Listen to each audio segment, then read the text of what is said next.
Oke, berikutnya adalah kita bicara tentang dampak TIK berkaitan dengan ekonomi, sosial, hukum, dan peraturan. Teknologi informasi biasanya yang kita sebut ICT mengacu pada teknologi yang menyediakan akses informasi melalui telekomunikasi.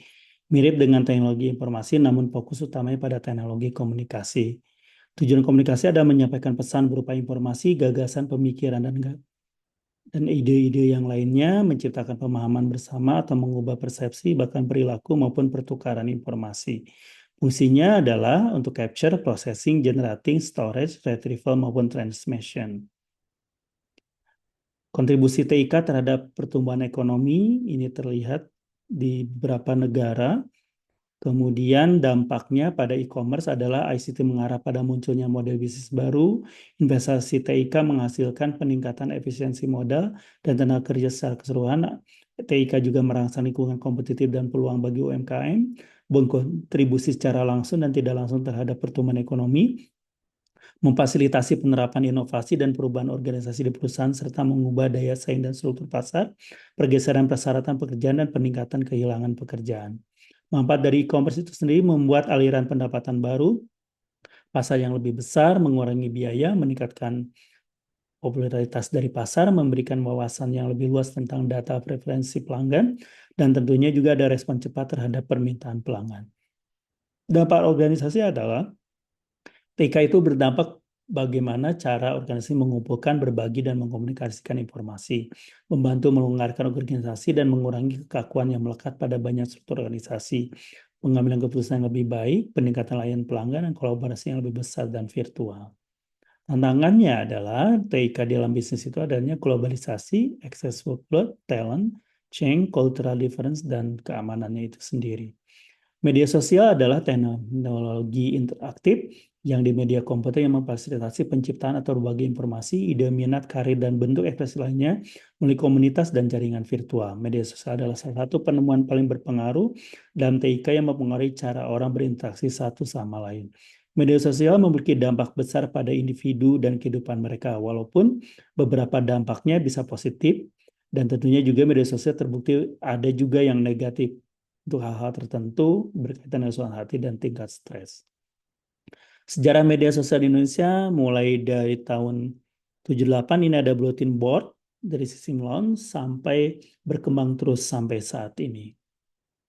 Dampak media sosial adalah meningkatkan rasa urgensi dan kebutuhan untuk berbagi, menjadikan komunikasi digital lebih personal, memberikan akses cepat ke berita dan peristiwa terkini, ubah cara orang memilih dan menjalin hubungan dan kedekatan yang lebih besar. Mengapa hukum di dalam TIK itu penting? Karena hukum siber penting untuk menyentuh hampir semua aspek transaksi dan aktivitas serta melibatkan internet, World Wide Web, dan dunia maya.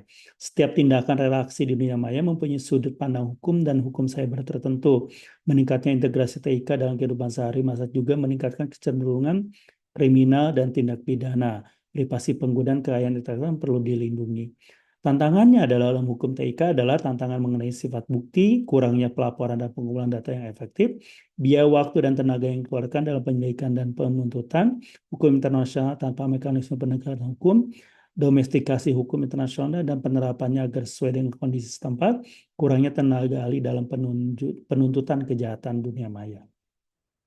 Bagaimana hukum cyber di Indonesia? Jadi kerangka hukum keamanan cyber di Indonesia beragam tergantung pada konteks kejahatannya.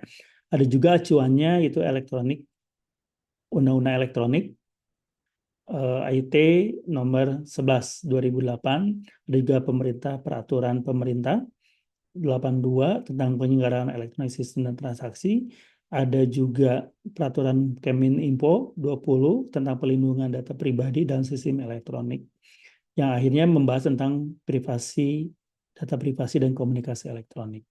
Hukum cyber di Indonesia ada cybercrime undang-undang ITE gitu, ITE, ada illegal konten berkaitan dengan akses dan interception. Ini beberapa pasal yang berkaitan. Kemudian ini juga ini untuk inference, misuse of device, ini juga kaitannya dengan beberapa pasal dengan data, dengan sistem. Nah, mata TIK dalam bidang kesehatan, ini ada kesehatan dan pendidikan, sistem manajemen rumah sakit, penelitian kesehatan maupun manajemen data kesehatan. Di dalam kesehatan itu sendiri, berkaitan dengan pasien, healthcare provider maupun untuk pembayarannya itu sendiri.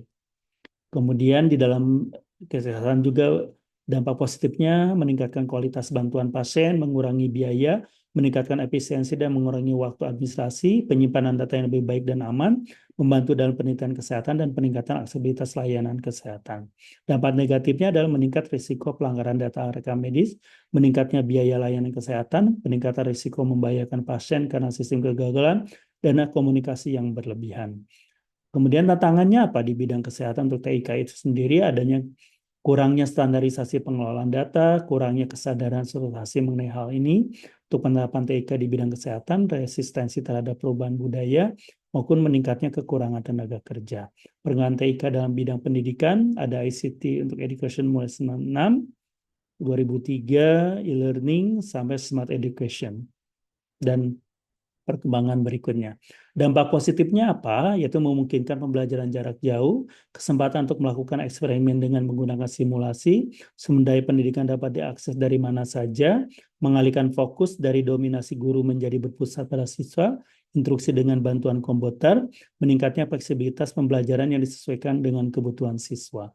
Dampak negatifnya adalah biaya awal yang besar untuk membangun infrastruktur, siswa dan guru dapat terlibat dalam teknologi aspeknya, bukan isi pokoknya, pengurangan kecepatan pembelajaran, dan menciptakan peluang lebih besar untuk berbuat curang.